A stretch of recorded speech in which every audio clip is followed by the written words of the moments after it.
The first thing that I look at when determining, not every market is going to be a suitable market for you to consider investing your wealth, your portfolio, or building a portfolio. So we took a look at where would be the best place to invest. You found the Real Estate Law Podcast, because real estate is more than just pretty pictures, and law goes well beyond the paperwork and courtroom arguments. If you're a real estate professional or looking to build real estate expertise, then welcome to the conversation and discover more at realestatelaw.podcast.com. Welcome to another episode of the Real Estate Law Podcast. Thank you so much for listening. I'm Jason Muth, your host, along with Rory Gill, attorney, broker, Next Home Title Town Real Estate, Urban Village Legal in Boston. Hello, Rory. Hey, Jason. How are we doing? We're doing great. We're going to have a great conversation today. Super excited to talk to Michael Dominguez. We're going to introduce Michael in just a second.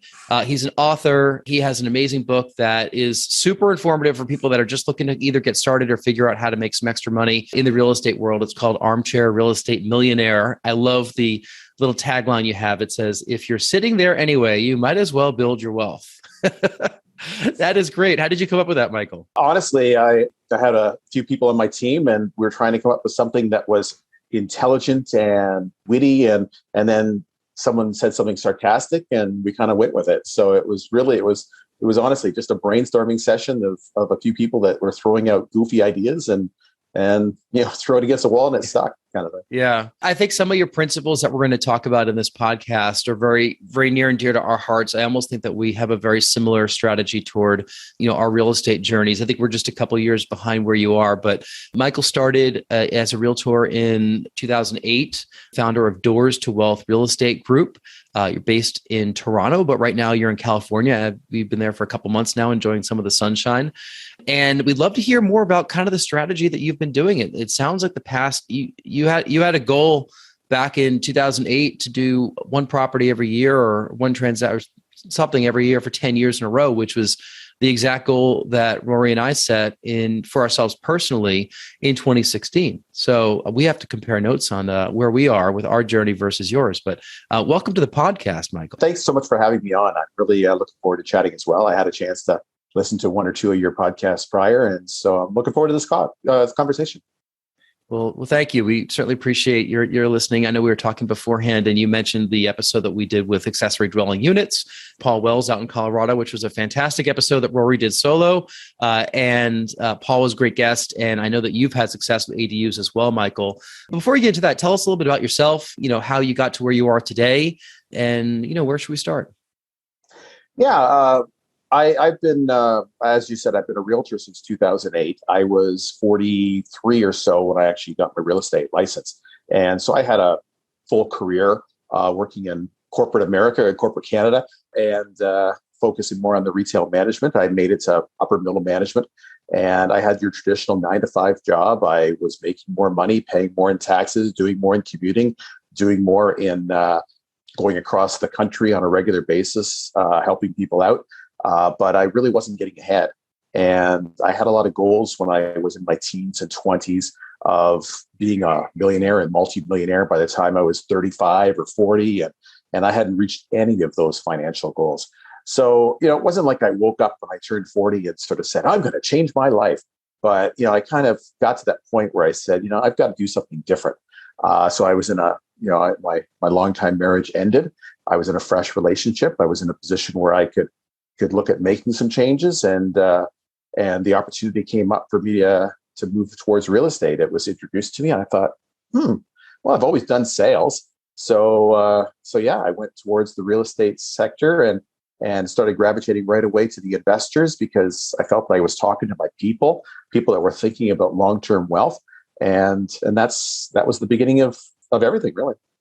And that was around the time that the economy collapsed as well, which Canada, I'm sure, was not immune to that. No, obviously, the United States was ground zero when it came to the financial crisis. Our crisis wasn't nearly as severe as what happened here in the United States, but yeah, we certainly felt it. It was one of those things where in the fall of 2008, I had got going in my real estate career and thinking, man, this is easy, and all of a sudden, like, all the buyers just stopped for 3 to 6 months, and that was a bit of a challenge. Had I not had a support system with my wife making the 9 to 5 money, it would have been a bit of a different story, I'm sure. But again, our market did correct by spring of 2009. Yeah. That's a good time to enter the field because you have to start working and you incorporate good habits instead of jumping in when the economy is great and you can just coast by on some bad habits. 100%. And yeah, it was, I learned a lot of unique skills to try to put deals together because again, I'm a very creative person when it comes to deal making. And so I applied some of those skills in terms of putting some deals together. And then now fast forward today, and none of the realtors today even understand what some of those things are because the market's so hot. You just put any property on the market and it's going to sell. It was very different 15 years ago for sure. Yeah, we're certainly seeing something today. I remember a couple of years ago when everything shut down, and we operate a couple of Airbnbs. We've talked about those on this podcast. Rory runs a brokerage in Boston and a law firm, does a lot of transactional closings and whatnot. And boy, a lot of things not only dried up, but like our calendar opened up on the Airbnbs. And, he and I were looking at each other saying, all right, well, now what? What's going to happen? And, then you just kind of sit tight for a month or so and then everything rebooked. And then the market just, became what it is today very quickly. So who knows how much longer this is going to last, given interest rates and all the supply chain issues and issues that we're having with inventory, with housing, which is certainly very tight everywhere. But, some of what you've done with your investing actually addresses that. I know that in the ADU conversation we had with Paul Wells, one of his things he was passionate about was, how we have a crisis right now with finding any kind of affordable housing.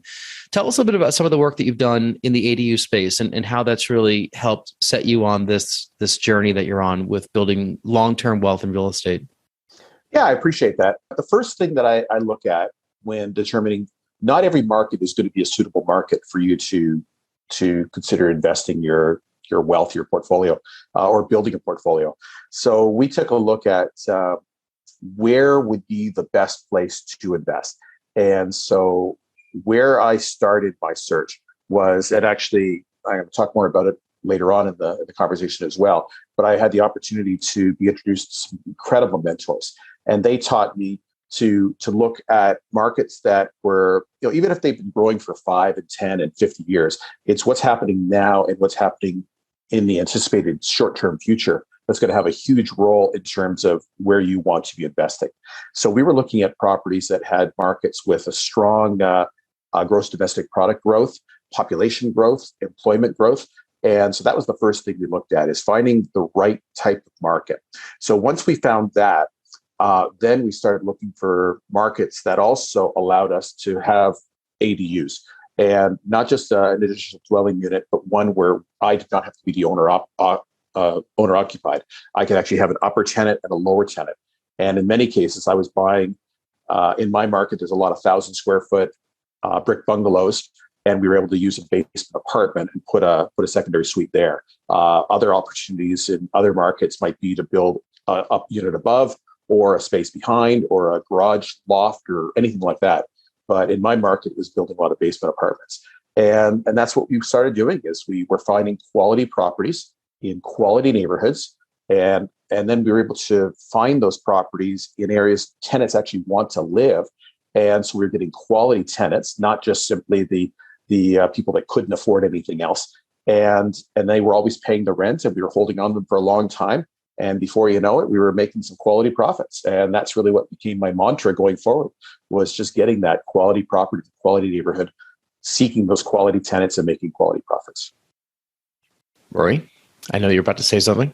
Yeah, I was just going to, before we get too far into the subject here, we're talking about ADUs, which is a concept that people who listen may be familiar with, but can you kind of paint just the basics of what an ADU is?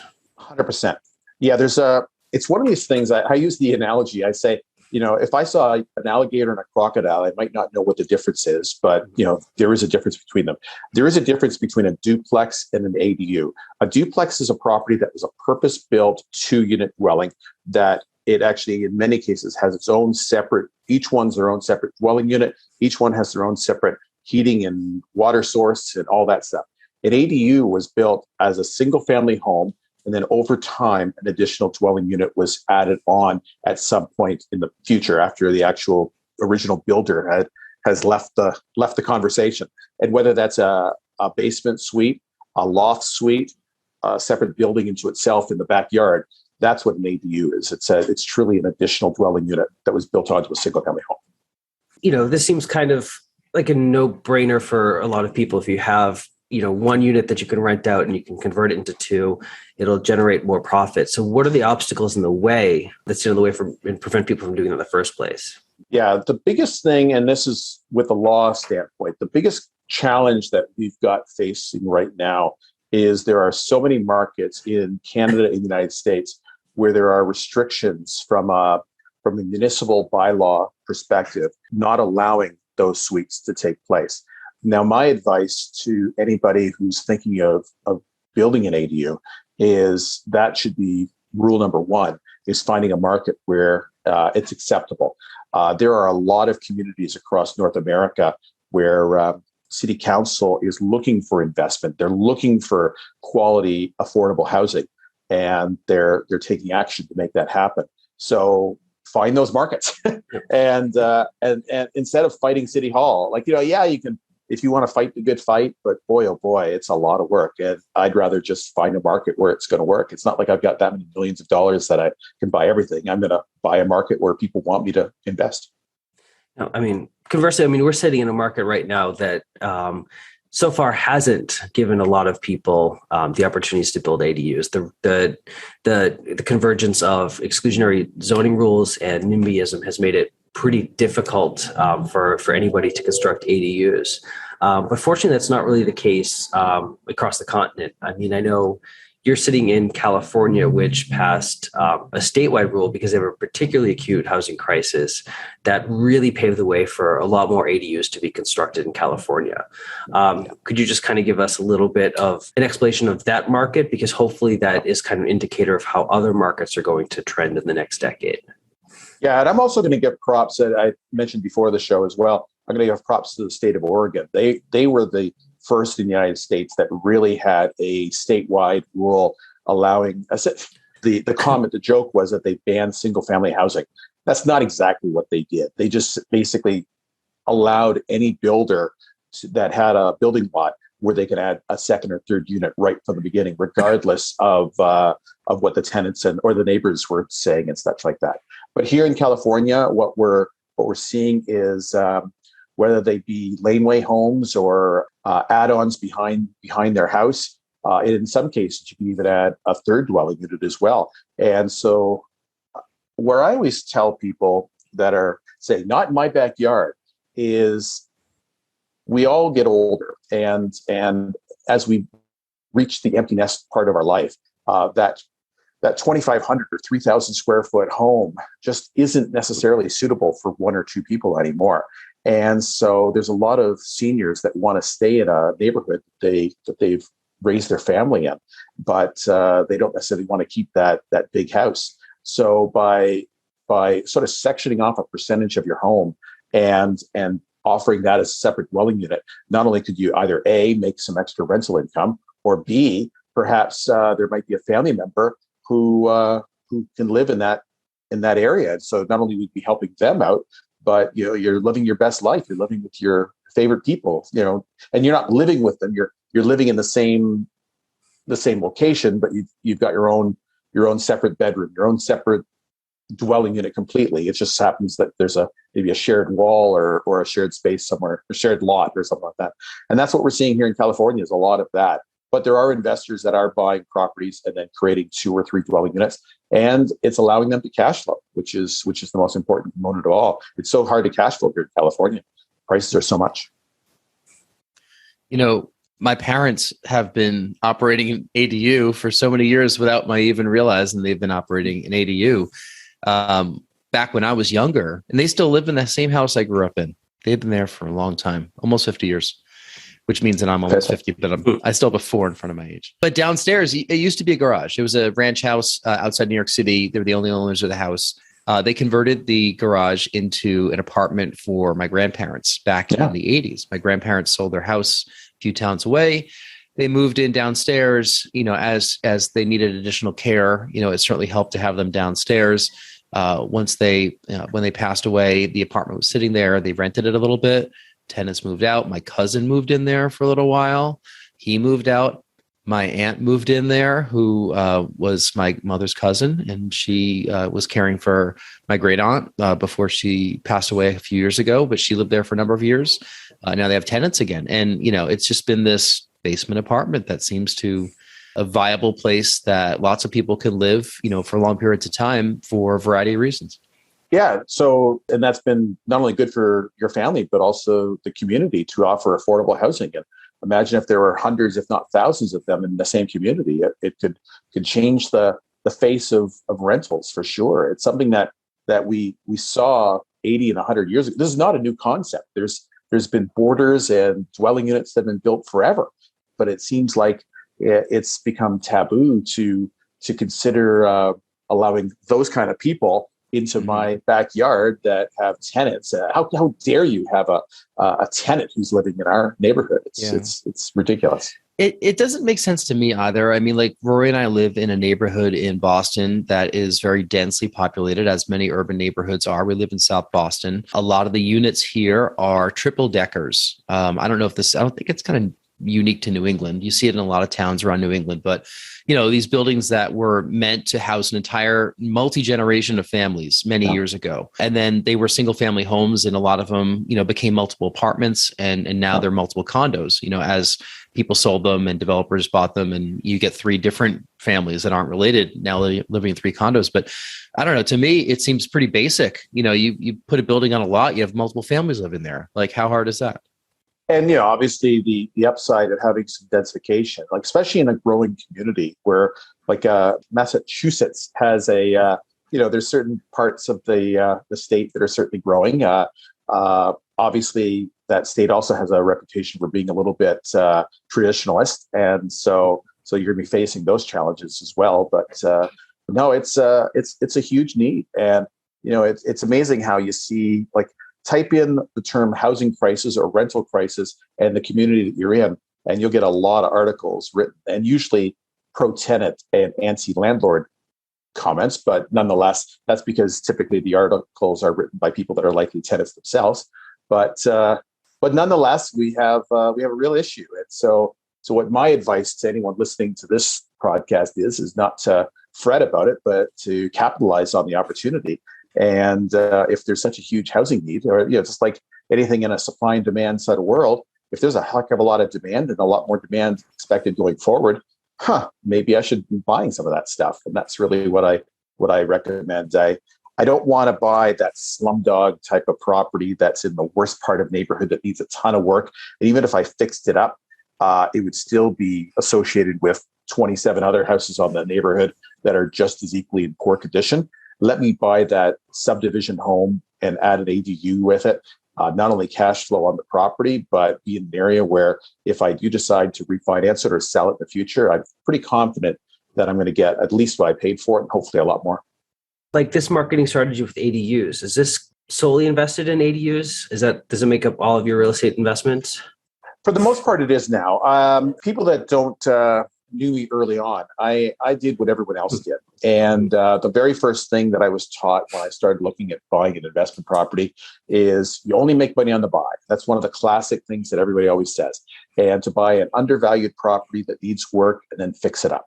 So my first two properties I bought were older, dated. One was a sixplex in a small market, and another one was one with an ADU, but it was in one of the roughest parts in my city. And in both cases, I struggled with struggled with tenants, and struggled collecting the rents. And even though on paper they had incredible cash flow numbers, I felt after owning them for a number of years, I wasn't generating the level of cash flow that I thought that I should be getting, because on paper they're great, but you don't work into the fact that this last tenant didn't pay the last 2 months of rent, and the next tenant left behind $5,000 worth of damages, and so on and so forth. And before you know it, you look at it over the course of 4 or 5 years, and you said, That didn't work out very well. And meanwhile, that property that everyone else said I overpaid for because it was in the better neighborhood, that property was never with a vacancy, never with repair. In some cases, the good tenants made my places even nicer. They'd say, "Can I do some gardening work in the yard?" Sure. And that's the kind of different style that we started getting. During COVID, I could share with you that a lot of people across North America had a lot of challenges receiving their rent from their tenants. That didn't happen with anybody in my circle. We all were getting our tenants to pay for their rents, and they were very happy to be living in our units, and we were very happy to have them. And it was a pretty simple transaction over the last couple of years where a lot of people really struggled. This market right now, just kind of one of my thoughts for people entering the market is to be a little bit creative with what your opportunities are.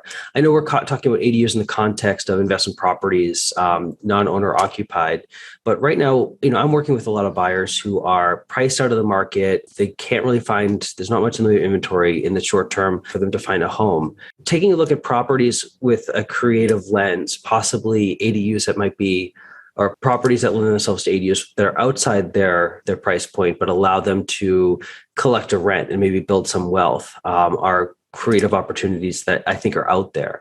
So you're still a licensed agent. When you think about people entering the market, is this a good strategy for like a first-time home buyer to be aware of the ADU concept? Yeah. And that honestly is my absolute favorite conversation to talk to for anybody under the age of 35. As a matter of fact, just yesterday, I was talking to a longtime client of mine who has a son, and his wife are looking at buying their first property. And without throwing anyone under the bus, the wife wants to buy the sparkly new 3-bedroom townhouse or condo, and whereas the son is a first-time home, but it could potentially, he could live in a 2 or 3 bedroom one unit. And then there'll be another 2-bedroom apartment that's going to assist the amount of rent that they're collecting, and it'll actually reduce the mortgage that they're paying. And to your point, Rory, you can actually have you can qualify for a larger amount of money in a situation like that, and that's really important as well. Is that I may only qualify for a $500,000 property in that townhouse, but I might be able to get a $600,000 or $700,000 property if I've got $1,200 or $1,500 in rent that goes along with it. Just another question I like to ask people who have worked as a licensed real estate agent and who have are active investors. Should investors get a real estate license of their own?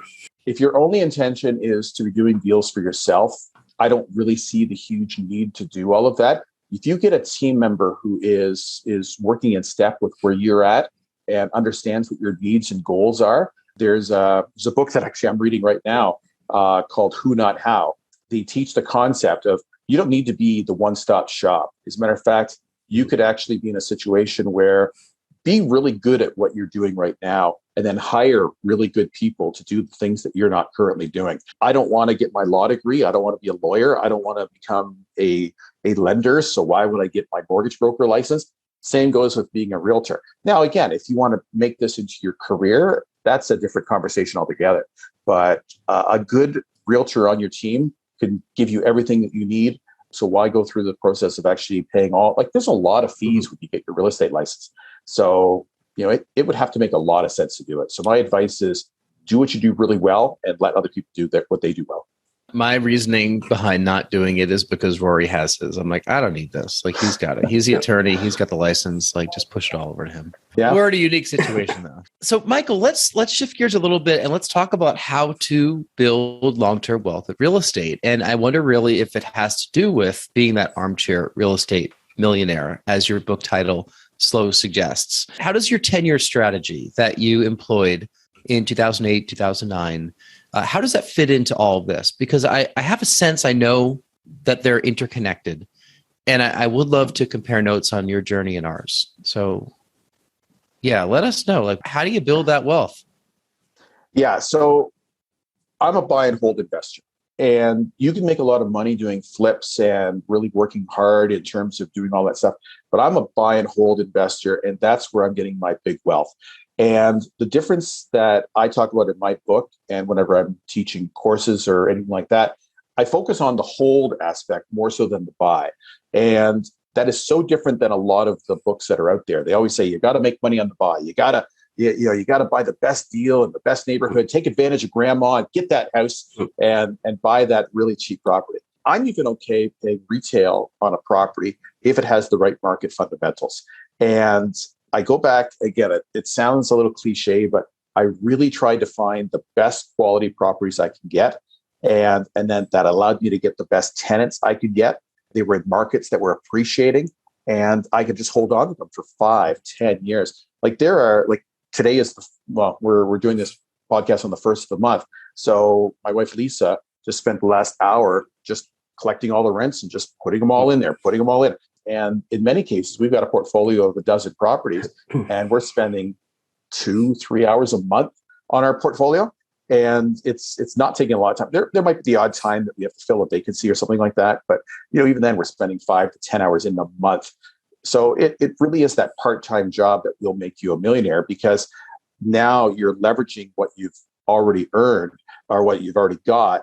And if you're in appreciating markets, you're not just seeing appreciation on your maybe 20% down payment, but you're seeing appreciation on the whole value of the property. So using Boston as an example, or the Boston area, if you've been seeing appreciation of 5%, if you're able to buy this particular property, let's use a nice easy number, it's $500,000. You don't have to put $500,000 into the investment. You could put in as little as $100,000 perhaps.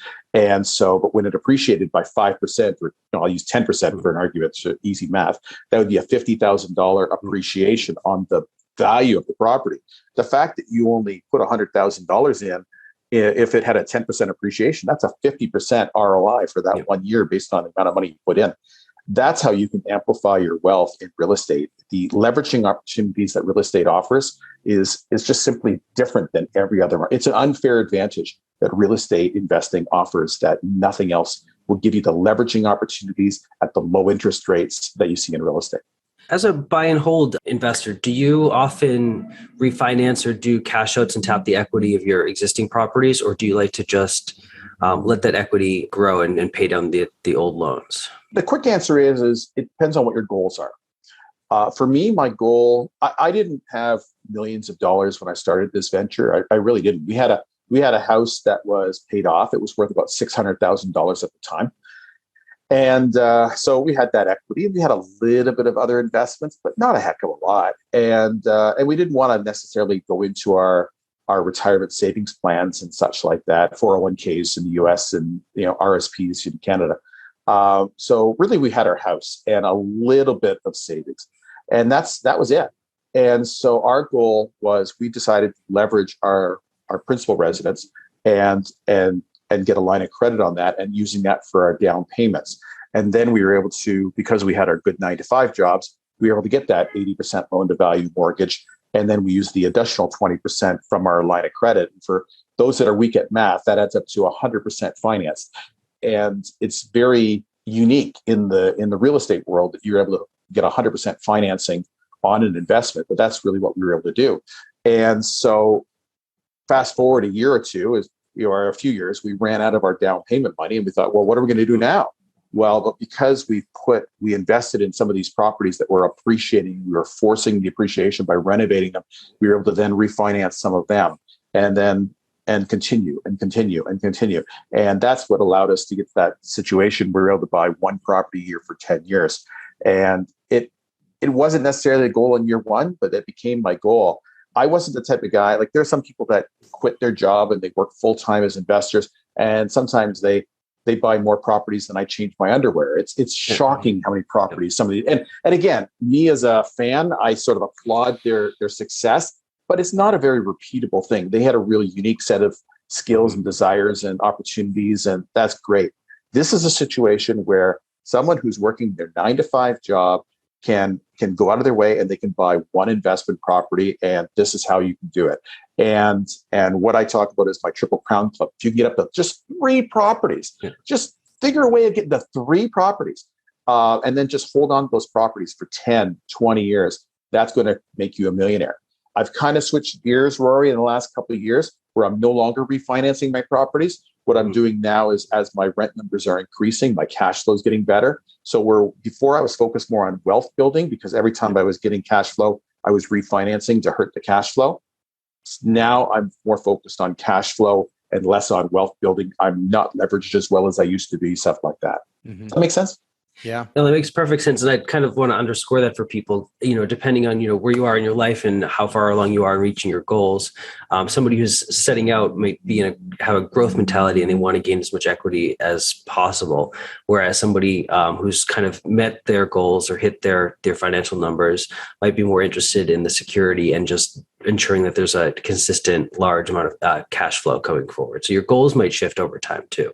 So I just wanted to underscore 100%. your point there. 100%. And one of the thoughts, and this isn't what our strategy is, but here's another thought as you get older. Like I'm in my mid to late 50s now. That's scary to say. But if I get into my 60s or approaching 70, I may not want to even have a portfolio of 12 properties. But I don't see a situation where I'm going to sell everything. But what I could theoretically do is over the course of a few years, I could sell half of my portfolio essentially, pay off the other half. And now I've got 5, 6, 7 properties owned free and clear. You're looking for cash flow. That'll do it. If you've got no mortgage debt, you're doing well. Now, again, that's crappy from a leveraging standpoint. It's crappy from a wealth building standpoint. But if you're focused on cash flow, that's a pretty darn good way to do it. The purpose of this is to meet your lifestyle. It's not necessarily to win this lifetime with the highest number possible. That's not what this is for. This is about making sure that your investments support your lifestyle and your goals. Yeah. There's a book that I just read recently, which has been pretty inspirational. It's called Die with Zero. And I can't think of the gentleman's name, Hoagland or something like that. And it's just a different mindset where we're right now, all of us are in our active go-go years. And too often, those of us will work until we're in 65 or something like that. And we save every dollar we have. And then all of a sudden we hit our 70s or 80s and we can't even spend it anyway. And at the end of the day, you see these people dying and they've got a crap load of money. They either give it to their ungrateful heirs or it goes to charity or it goes to taxes. And so what the book is talking about is saying, maybe you don't work till 65. If you can build your wealth and live your lifestyle and generate enough rental income or cash flow on a regular basis that it can support your lifestyle, maybe you can quit at 55 and go into a different venture and do stuff that's more passionate rather than just simply, to generate an income. That's something that I really subscribe to as well, and something that has been on our mind, or always in my mind, since we got our first investment property in 2016. The paths are remarkably similar because, you've mentioned a couple things along the way about leverage and about one property a year and meeting your lifestyle. Like that's what we feel too. We don't need to collect all the cookies. We just need enough, to satiate ourselves. And, that first property in 16, I think that we didn't know what we were doing, and we just either had good intuition and figured our way into it. We're like, hey, that looks like a cool property to Airbnb. It's down the street from his parents. It's a cool little lake. Like, I think we could do it. I think we can get it at a good price. We did. All those things came true, right? And then 1 became 2, 2 became 3, 3 became 4. At 4 became 5. And next thing you know, you kind of look back and I remember each one of them along the way and how we were able to finance them. The first one was basically from savings. And then everything from that point forward was partially cash flow and partially with not refinancing, but taking a HELOC out on our primary. We had a lot of equity in the primary home because we live in this neighborhood that got super hot and things appreciated. And we basically tapped into all of it. And I said to Rory, a couple of weeks ago, I said, the amount of interest that we're paying for the past couple of years on the HELOC, what we've drawn, versus the amount of appreciation of the properties that we've purchased is staggering. It's 10x. It's 10x. It's 10x. So much higher than what we've paid, in interest, that either we just got lucky or I'm like, why doesn't everybody do this? Yeah, that's the power of effective leveraging. Like there are challenges when you leverage. You definitely don't want to be buying a property where it's going to throw you in a negative cash flowing situation, because I want my investments to support me versus me supporting them on a regular basis. And that's a real important distinction. And that's the beauty of the ADUs is I use the Goldilocks and Three Bears reference when I talk about it, is I love the single family homes. I love them. But as much as I love tenant profile and location, I don't like the cash flow that comes from it. Secondarily, those multi-unit buildings can really cash flow quite well, but I really don't like the tenant profile when I'm dealing with that. And a lot of people don't talk about that. They, if you look at a lot of investors, they graduate to the multi-units. I don't want to graduate to those. I've had my multi-units. I'm done with those. The tenant profile sucks, and it's just not what I want to do. So this is that just right sort of scenario where it has everything I'm looking for. And one comment I do want to make, Jason, as well, is the properties that you've purchased thus far, every year or so, you should always be reevaluating your current portfolio, because what you may have purchased in 2016 or 2019 may have made sense at that time, but hopefully you've had a little bit of appreciation. The question I always ask everybody is, would you buy that property today if it was on the market? And if you say, hell no, then maybe it's time to consider divesting yourself with that one and then using the profits from that. And perhaps, and we did that, we sold a few of our properties. And in some cases, we took the money and we bought two of our favorite properties as a result of that, because we had such equity. So, just because you bought it in 2016, it's not some sacred cow. This is an investment. You've got to, always be looking at what's the best course of action going forward. Yeah, that's really great advice. I mean, keeping your head on a swivel, right? Is that what they say when you're playing hockey or basketball? You never know. I mean, like if the market changes around you, your strategy changes. If the property is not one you need to purchase today, it's certainly worth moving on from it if you can get a good price. We have been fortunate with appreciation in both the markets we've invested. Even Boston, we've invested Boston and then New Hampshire and then Provincetown, and they've gone up and up and up and up. So it's been fortunate. And, you mentioned something earlier about the couple with the woman that wanted the pristine 3-bedroom condo versus the guy that wanted something that, you could get some value add and get some money out of. Is that some advice that you'd give to millennials that are in the housing market right now? I mean, people basically just want to buy anything that they can get today. But there's a different school of thought between like the forever home that might not be that first home that you buy, but stereotypically, some people might want that to be the forever home, and the home that leads to the second home, that leads to the third home, that leads to the forever home. Like, talk about that. And you're taking my gusto, Jason. You have a question at the end where you said, if you have 30 minutes to talk about something, what are you going to talk about? This is what I was saving. So, all right, I'll have to come up with something else. All right, now. No. You can talk about that right now. We'll grandfather in question number 2 right now. Honestly, is my favorite thing to talk about for young people, and not even young, but like people in their 20s, 30s, 40s, even is, or for that matter, when I was just talking to somebody just again yesterday, and he's the same age as I am, and I was able to get my 9-to-5 job out of school, and I got married, and within a year of getting married, we were able to buy our first house, and I really wasn't making a lot of money, but the circumstances were different then than they are today.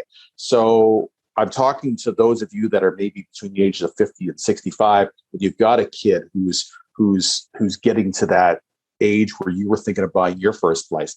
It's not that they're lazy. It's not that they aren't interested in real estate, which is what some articles talk about. It's just that the circumstances have changed so much. So my advice to both parents as well as kids is to do more research. It's certainly still possible to buy real estate, but you might have to take things a little differently. The market has changed a lot over the last generation. And so absolutely, in some cases, I'm telling people, live in the weaker of the 2 units, rent out the better house. Yeah, it's not your dream house. It's, your mom has that beautiful granite countertop, beautiful kitchen, and the sparkling bathroom and the walk-in closet. Your place isn't going to have any of that stuff, but it's probably better than the apartment that you're living in right now, I bet. But now you're buying your first place, and all of a sudden half to 2/3 of your mortgage and expenses are being covered by a tenant. You're into the market. It's appreciating. My advice to you is in 1, 2, 3, 5 years, when you get a position, then maybe buy a second property, and maybe that's also an investment property, or maybe not. But eventually you can buy your dream home, but keep the house you already have, and then get a second tenant in that place. And now you're getting 2 rental incomes in that place. And the people that have done that, there are a number of people who are in my circle who are between the ages of 26 and 35, and they own 3 to 5 properties or more. And now they're millionaires as a result of their decisions. And meanwhile, their friends are still renting their place and they're waiting for their dream home, and they're getting priced out of the market because it's appreciating so fast. And they're complaining about, woe is us. But meanwhile, the people that took action and continue to take action are really moving ahead. That's amazing advice. Go rewind this and listen to it again if you're listening right now. And if you're that age. I could talk about this. Definitely a half an hour conversation. We can have that just tomorrow. When I have a buyer consultation for the first time and I raise the idea of kind of more creative properties or these combination investment properties that people can look at, or opportunities that are just better investments, some buyers will look at me like I'm crazy, and I know that that's not for them, and that's just not something that they're interested in, unfortunately. But then every once in a while, you see the light bulb go off in somebody else's head, and it's a great feeling because you can get to work and come up with a real creative solution to get them into the housing market and to make them have a good investment. But it usually means just that. It means giving up that perfect home with the gleaming appliances and the fantastic view and the concierge downstairs. It's getting them into something that's a lot more practical that'll actually serve their ends much better in the long run. So thank you for that. Yeah, there's a Dave Ramsey quote, which I've quoted many, many times. Is if you live like no one else, then one day you'll be able to live like no one else. And just because all of your circle of friends think you're crazy, that you're spending your Saturday afternoons and evenings not going out to the parties, but you're renovating your basement apartment, or you're just getting everything ready for a tenant, and they think, come on, you're too young for that crap. Then all of a sudden, 5 years later, 3-week trip away in Europe or what have you, and they're thinking, how do you afford that? You're making the same amount of money I'm making, but you've done things the right way. Yeah. Hey, you know what's fun? What's fun is not working until you're 65, right? And these are ways that you could do that. That's what fun is. For us, this has been fun along the way. Like, I find enjoyment in doing this. I mean, I'm like you, Michael. I could talk about this for a long time. I'm not even a real estate professional, but we have to give lots of credit to Bigger Pockets and places like that have made this level of education super accessible to lots of people. I mean, I think I remember finding that community back in 2014 or 2015 when a lot of people found it, and you listen and you invest a lot of time, and you invest time in podcasts like this and podcasts like everything they've talked about there, and you figure out what the right strategy is. I mean, like early on, you would think that you have to buy 700 units in Akron, Ohio. God bless Akron, Ohio, to be successful. But Detroit, baby. Detroit, all these properties that you could buy for, $30. And Detroit is much different right now. Obviously, the city's changed a lot, but yeah, I mean, like, there's so many different ways that you could find your way down this path. I mean, the way that you found your success, 10 years, 13 years into your journey is what we're doing right now. And it's manageable. It's not scalable to the point that we're going to become Warren Buffett, but we don't want that. Like, I don't want that. Like, I just want enough to be happy. Like, I want enough to be secure, and feel comfortable going away, feel comfortable spending money on stuff, feel like you made a couple good bets, right? It always feels good when you make a good bet, right? Hey, I bet on that property and I was right. I bet on that property and I was right. I bet on those tenants and I was right. Like, that kind of stuff is that's fun to me. Yeah. I'm not going to lie to you guys. I don't wake up each day and say, yay, I get to be a landlord. It's not that fun of a thing, but I enjoy talking with other investors. Absolutely. But, it's not my thing necessarily being a landlord. My wife is far better at that than I am. She's the tough guy where I'm too much of a pushover. But yeah, it could be it could be life-changing. And, I want to reiterate, though, that it is not completely passive. Anybody who tells you, oh, it's just, just set it and forget it, they're simply lying to you. I can tell you the systems that I speak of, there's far less work. You've got much better quality properties, much better quality tenants. And so you're not doing as much work. But it's still a part-time job, but that part-time job will make you a millionaire. Let's not drive for Uber Eats. Let's not build scrunchies as a weekend hustle. This side hustle will make you wealthier than your 9-to-5 job ever can. So it can make you an armchair real estate millionaire, right? Yeah, sitting back, feet up. That's when I came up with the concept. I was literally sitting in my lazy boy chair watching TV and said, what can I make this book on? I don't know. So it's a great read. I have not read the whole book. I've read excerpts from the book also. And we are audiobook people. So, I'm going to make sure that we download that and listen on our next journey up to New Hampshire. So so that's great. And it's armchairrealestatemillionaire.com. And that's where you can go find links to go purchase the book and learn more about Michael and, participate in this journey of finding wealth through real estate. There's lots of ways to do it. You could do it in your armchair, sitting back. You could do it by swinging a hammer or some combination of those two. I'm really proud of the audiobook. As a matter of fact, I look forward to your comments on it. I hired a great voice actor. I do too many ums and ahs and too expressionist. It's not my thing to just read a book and just sort of do it like that. So hiring a great actor who's done animation and other things, he does voice work. It's a well done book. So I look forward to your comments. Great. Well, we will we'll definitely give it a listen and comment on the voice actor who you've hired. You could have done it yourself though, Michael. You have a great voice. It's funny.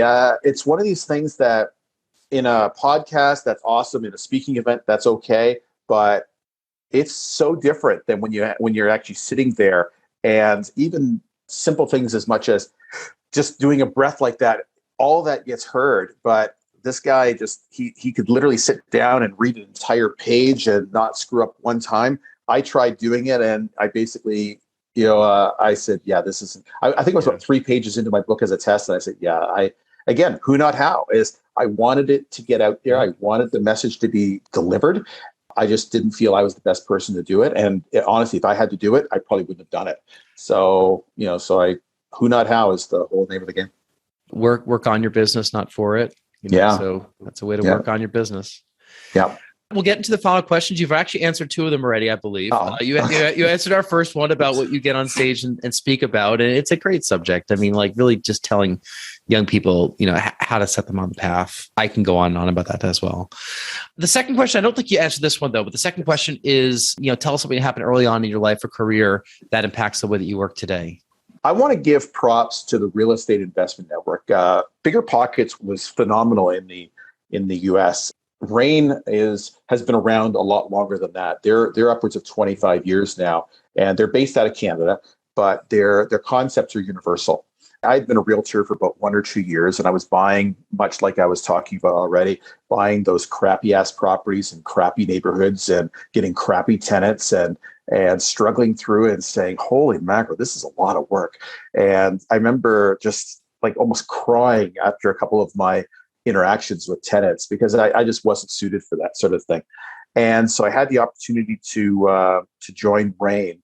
And I thought, okay, well, I don't know if I'm going to learn that much, but I could network, I could do deals because I'm a realtor, I'm a superstar now. And I found that the amount of education I got from them, and there was a mentor, his name is Don R. Campbell, and he's written a couple of books. And if you're looking for someone who can give you real advice, real strategies, he's a guy to listen to for sure, or to read. And I started to follow his teachings. And honestly, it was a light bulb moment for me, because how I operate everything else in my life is I like to associate with great people. I want negative people out of my life. And yet here I was buying properties where I was dealing with the worst of the worst in many cases, and getting very frustrated. So it just became a whole different mindset shift. And so that was one moment. It was the time that I started to hear the teachings of RAIN, and it just changed the fortunes of my life. So I'll be forever grateful. And actually, I give tribute to them in my book as well. I actually use some of their graphs they gave me permission to use, thankfully. And I speak about them whenever I can. Rory, any final thoughts for Michael? We've covered a lot in this episode, and it's just so much great information that, I really think that like people that are just looking to figure out how to get started or figure out if they want to pivot in this direction, like this has just been a good listen. I'd go back and listen to it again. Well, I mean, there are a lot of lessons here that I want to drill down and kind of, particularly my buyer clients who are younger, and make sure that they understand some of these concepts, that their first home should be thought of more as an investment opportunity than as a status symbol. That's really kind of the first lesson that I want to drill down. And then to think creatively. Now, ADUs are one method, and they work better in certain markets than in others, in large part just due to legal restrictions. But there are a host of similarly creative ways to think about, to maybe substitute for ADUs if they're out there. So looking at properties that are zoned for something that are a little bit greater than their current use right now. Looking at properties that just really need that elbow grease and that work to be brought up. Looking at properties that maybe have 2 master suites and seeing that as an opportunity to rent out additional space to people. But coming up with just being open-minded and looking at the different catalog of investment opportunities that are available to them and then going for it, taking the risk, going for it, making a smart financial decision, and maybe having to repeat that same financial decision a few more times before you then pivot out and then look for the dream home. So there's a lesson there that, and maybe I'll just kind of direct future buyer clients to this particular podcast, because that's what I think people who are entering the market for the first time, particularly in a market where they really don't have the inventory of the dream homes right now. This is what they should be looking at instead. Yeah.